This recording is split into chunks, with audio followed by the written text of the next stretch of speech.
অনেক দিন হলো টুনি বন্ধুর সাথে দেখা হয় না। যাই, আজ বরং টুনি বন্ধুর সঙ্গে দেখা করে আসি।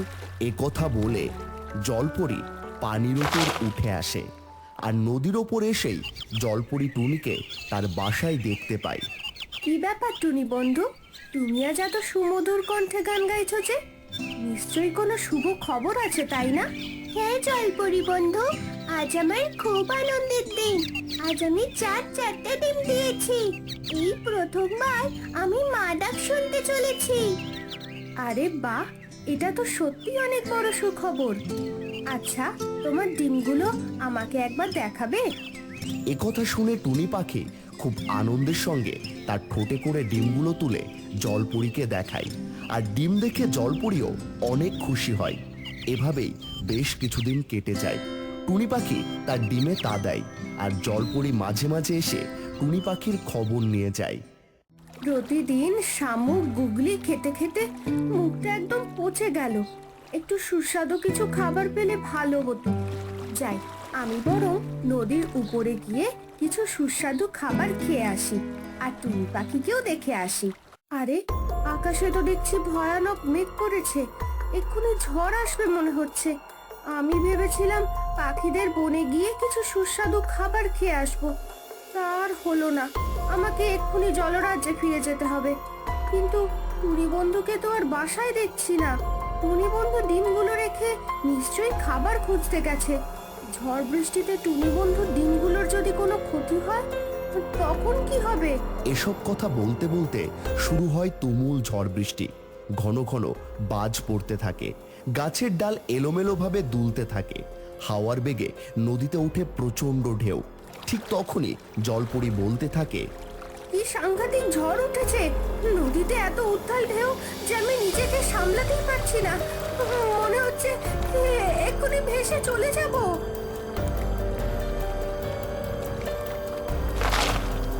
কি, এই যে টুনি বন্ধুর বাসা! ঝড়ে গাছের ডাল ভেঙে নদীর পানিতে পড়ছে। ডিমগুলো সুরক্ষিত আছে তো? এরপর জলপরি টুনির ডিমগুলো নেড়েচেড়ে দেখে বলতে থাকে, ডিমগুলো তো সুরক্ষিত আছে দেখছি, কিন্তু টুনি বন্ধু কোথায়? ঝড় বৃষ্টিতে তার বাসা ছেড়ে ডিমগুলোকে ছেড়ে কোথায় গেল? কিছুক্ষণের মধ্যে ঝড় বৃষ্টি থেমে যায়, আর জলপরি টুনি পাখির ডিমগুলো নিয়ে টুনি পাখিকে খুঁজতে খুঁজতে নদীর এপারে ওপারে ভেসে বেড়াতে থাকে। টুনি বন্ধু, ও টুনি বন্ধু, তুমি কোথায়? তুমি কি আমার ডাক শুনতে পাচ্ছ? টুনি বন্ধু, টুনি বন্ধু, সাড়া দাও! কি হয়েছে জলপরি? তুমি এভাবে চিৎকার করছো কেন? তোমার কি কোনো বিপদ হয়েছে? আমার কিছু হয়নি, কিন্তু তুমি কে? আমার নাম রুমকি, আমি এই বনেই থাকি। তোমাকে চিৎকার করতে দেখে ভেবেছিলাম তুমি কোনো বিপদে পড়েছো। আসলে আমি টুনি পাখিকে খুঁজছি। টুনি পাখির বাসাটা ভেঙে গাছ থেকে পড়ে গেছে, তাতে ওর 4টি ডিম রয়েছে, কিন্তু টুনি পাখিকে কোথাও খুঁজে পাচ্ছি না। ও আচ্ছা, এই ব্যাপার। জলপরি, তুমি ভালো করে খুঁজে দেখো, নিশ্চয়ই তুমি টুনি পাখিকে খুঁজে পাবে। আচ্ছা, ঠিক আছে, আমি দেখছি কি করা যায়। কি ব্যাপার, পানির উপরে কিসের এত চিৎকার ভেসে আসছে? দেখি তো গিয়ে। হ্যাঁ, আর তোর হাতে এগুলো কিসের ডিম জলপরি? দেখে তো মনে হচ্ছে কোনো পাখির ডিম। শুনেছি পাখির ডিম খেতে নাকি অনেক সুস্বাদু। আমার তোর ডিমগুলো খেতে খুব ইচ্ছা করছে। জলপরি, তুই বরং ডিমগুলো আমাকেই দিয়ে দে। না, আমি কিছুতেই এই ডিম তোর হাতে তুলে দেব না। তুই এখান থেকে চলে যা বলছি। তবে রে, আমার কথা শুনবি না? দে বলছি, দে তাড়াতাড়ি। একথা বলে রাক্ষসী জলপরীর উপর আক্রমণ করে, আর জলপরী নিজের প্রাণ বাঁচাতে দ্রুত নদীর পথে সাঁতরে এগোতে থাকে। অনেক দূর এইভাবে যাওয়ার পর নদীর পাড়ে কিছু কচু পাতার ঝোপের আড়ালে জলপরী লুকিয়ে পড়ে, আর রাক্ষসী জলপরীকে খুঁজে না পেয়ে প্রচণ্ড রেগে যায়। শয়তান জলপরি, তুই আমার হাত থেকে পালিয়ে কত দূর আর যাবি? তোকে আমি ঠিক খুঁজে বের করব। তুই আমার হাত থেকে পালিয়ে বাঁচতে পারবি না। আজ অনেক বাঁচা বেঁচে গেছি, আর একটু হলে ওই দুষ্টু রাক্ষসের হাতে ধরা পড়ে যেতাম। ভাগ্যিস কচু গাছের ঝোপে লুকিয়ে পড়েছিলাম, তাই রাক্ষসী আমাকে দেখতে পায়নি। যাই, এতক্ষণে হয়তো টুনি বন্ধু তার বাসায় ফিরে এসেছে। এসে ডিমগুলোকে দেখতে না পেলে টুনি বন্ধু আবার অনেক কষ্ট পাবে। জলপরি আর কিছু না ভেবে টুনি পাখির বাসার কাছে যায় আর দেখতে পায় টুনি অনেক কান্না করছে। তা দেখে জলপরি টুনি পাখিকে বলতে থাকে, কি হয়েছে টুনি বন্ধু, তুমি এতক্ষণ কোথায় ছিলে? দেখো না জলপরি বন্ধু, আমি আমার ডিমগুলো আর বাসাটা খুঁজে পাচ্ছি না। ঝড় বৃষ্টির কারণে আমি পাশের বনে আটকে গিয়েছিলাম, তাই বাসায় আসতে পারিনি। আর এখন এসে দেখি আমার বাসাটাই নেই। বাসাটা নিশ্চয়ই ঝড় বৃষ্টিতে ভেসে গেছে। এখন আমি কি করব? আমার এত কষ্টের ডিমগুলো যে আমি হারিয়ে ফেলেছি। আমার আর মা ডাক শোনা হলো না। টুনি বন্ধু, তুমি একটু শান্ত হও। তোমার ডিম আর বাসার কিছুই হয়নি।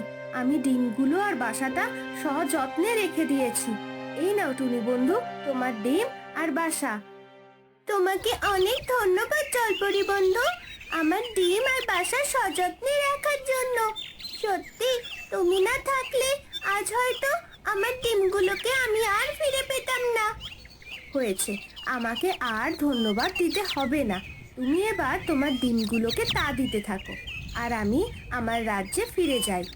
ঠিক আছে জলপরি বন্ধু, তুমি আবার এসো, আমি তোমার অপেক্ষায় থাকবো। এরপর জলপরি তার রাজ্যে ফিরে যায় আর টুনি পাখি তার ডিমে তা দিতে থাকে। এভাবেই বেশ কিছুদিন কেটে যায় আর টুনি পাখির ডিম ফুটে ফুটফুটে 4টি ছানার জন্ম হয়। একদিন জলপরি তার কক্ষে বিশ্রাম নিচ্ছিল আর কিছুক্ষণ বিশ্রাম নেওয়ার পর জলপরি বলতে থাকে, আজ তো অনেক বিশ্রাম নেওয়া হলো, এবার একটু রাজ্যটা ঘুরে দেখে আসি, কোথাও কোনো বিপদের আশঙ্কা আছে কিনা।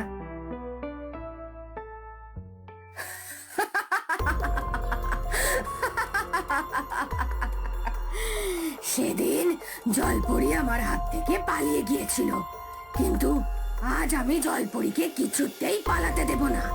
হে কি রাক্ষসী, তুই আমার পথ আটকে দাঁড়ালি কেন? আমার পথ ছেড়ে দে বলছি। জলপরি, তুই আমাকে হুমকি দিচ্ছিস? কি ভেবেছিস তোর হুমকিতে আমি ভয় পাই? কখনোই না।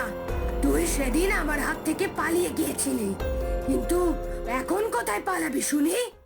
রাক্ষসী, তোর বড্ড বার বেড়েছে, তাই তোকে আজ আমি উচিত শিক্ষা দেব। তুই আমার কিছুই করতে পারবি না, বুঝেছিস? তাই আমাকে ভয় দেখানোটা এবার বন্ধ কর। এসব কথা বলতে বলতে জলপরি ও রাক্ষসীর মাঝে তুমুল যুদ্ধ শুরু হয়ে যায়। দুজন দুজনার দিকে জাদু শক্তি প্রয়োগ করতে থাকে আর যুদ্ধের এক পর্যায়ে জলপরি ভীষণ ক্লান্ত হয়ে যায়। আর এই সুযোগে রাক্ষসী জলপরির ওপর জাদু শক্তি প্রয়োগ করে আর সাথে সাথে জলপরি মাটিতে লুটিয়ে পড়ে আর রাক্ষসী সেখান থেকে চলে যায়। আর এভাবেই বেশ কিছুক্ষণ কেটে যায় আর দেখা যায় জলপরি নদীর কিনারায় ভাসছে। আরে, নদীতে কি যেন একটা ভাসছে মনে হলো, দেখি তো সামনে গিয়ে।